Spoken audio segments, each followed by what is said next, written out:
চশমা museum, a house of world class, জলট্যাক মোড়, বহরমপুর মডার্ন হোটেলের সামনে। মুর্শিদাবাদের রাজনৈতিক ময়দানে ফের বড়সড় চমক। রাজ্যের মন্ত্রী ও কলকাতার মেয়র ফিরহাদ হাকিমের জামাই ইয়াসিন হায়দার আনুষ্ঠানিকভাবে ভরতপুরের প্রভাবশালী তৃণমূলের বিধায়ক হুমায়ুন কবিরের শিবিরে যোগদান করলেন। দীর্ঘদিন ধরে ইয়াসিন হায়দারের রাজনৈতিক গতিবিধি নিয়ে নানান মহলে কানাঘুষো চলছিল, তবে সব জল্পনার অবসান ঘটিয়ে সরাসরি মুর্শিদাবাদে এসে হুমায়ুন কবিরের হাত ধরায় অনেকেই বিস্মিত।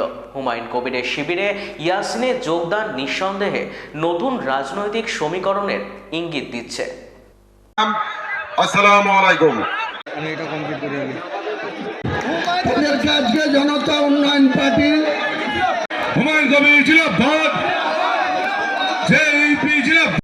সব থেকে আগে আজকে এই মঞ্চে যে ডাক পেলাম, আমাদের কন্ডারি, আমাদের অভিভাবক হুমায়ুন দা জিন্দাবাদ আছেন এখানে।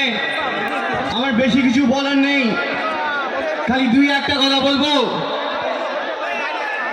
কি, হুমায়ুন ভাই আপনি এগিয়ে চলুন, আমরা সবাই আপনার সাথে আছি তো? হুমায়ুন দা আপনি এগিয়ে চলুন, আমরা সবাই আপনার সাথে আছি, জোরে বলুন। আমার চলার আগে এটাই আমার চলার, বলতে পারেন যে মেন স্ট্রিমের লাইন।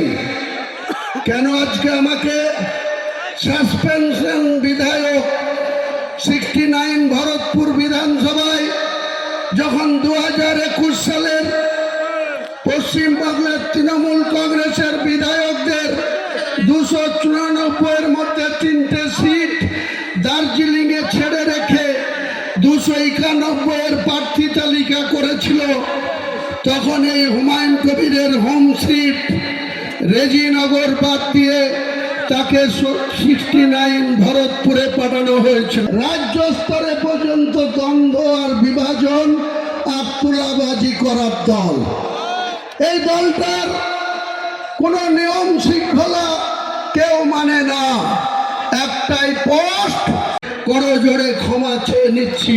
ভবিষ্যতে এরকম মিথ্যাবাদী মুখ্যমন্ত্রীর কথায় হুমায়ুন কবির আর কোনোদিন কোনো সাম্প্রদায়িক কোনো উস্কানিমূলক কথা বা কাউকে জিতানোর জন্য কাউকে আঘাত করার কথা হুমায়ুন কবির বলবে না, আপনারা ভরসা রাখতে পারেন। আমি প্রকাশ্য 1 মে 2024 সন্ধ্যা 7টায় যে কথা বলেছিলাম, সেটার জন্য আমাকে অনেক কথা শুনতে হয়। অনেক হিন্দু ভাইরা মনে করে যে আমি হয়তো সত্যি হিন্দু ধর্মের বিরোধী বা সনাতনী মানুষের বিরোধী। আমি আমার লাইফে 63 বছর বয়স, 43 বছরের রাজনীতিতে কোনোদিন সংকীর্ণতা কি জিনিস, সম্প্রীতি বিনষ্ট করার জিনিস আমি মানি না।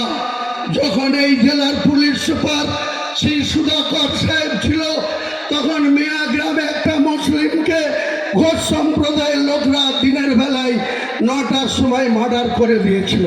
সেই মার্ডারকে কেন্দ্র করে এলাকার মুসলিমরা 20,000 মুসলিম মুর্শিদাবাদ জেলার প্রশাসনকে বডি উঠাতে দেয়নি। আমি কলকাতার গড়িয়াহাটে ছিলাম, এসপিসি সুধাকর আমাকে ফোন করে ডাকিয়ে এনে আমি 20,000 জনতার সামনে সেই ডেড বডি উঠিয়ে নিজে বহরমপুরে পোস্টমর্টম করে এনে মাটি দিতে যাব। আমার বাধা দিয়েছিল মুসলিমরা, আমি নিজে মসজিদের মাইক ধরে তার লাশকে দাফন করে মাটি দিয়ে আসার লোক হচ্ছে হুমায়ুন কবির।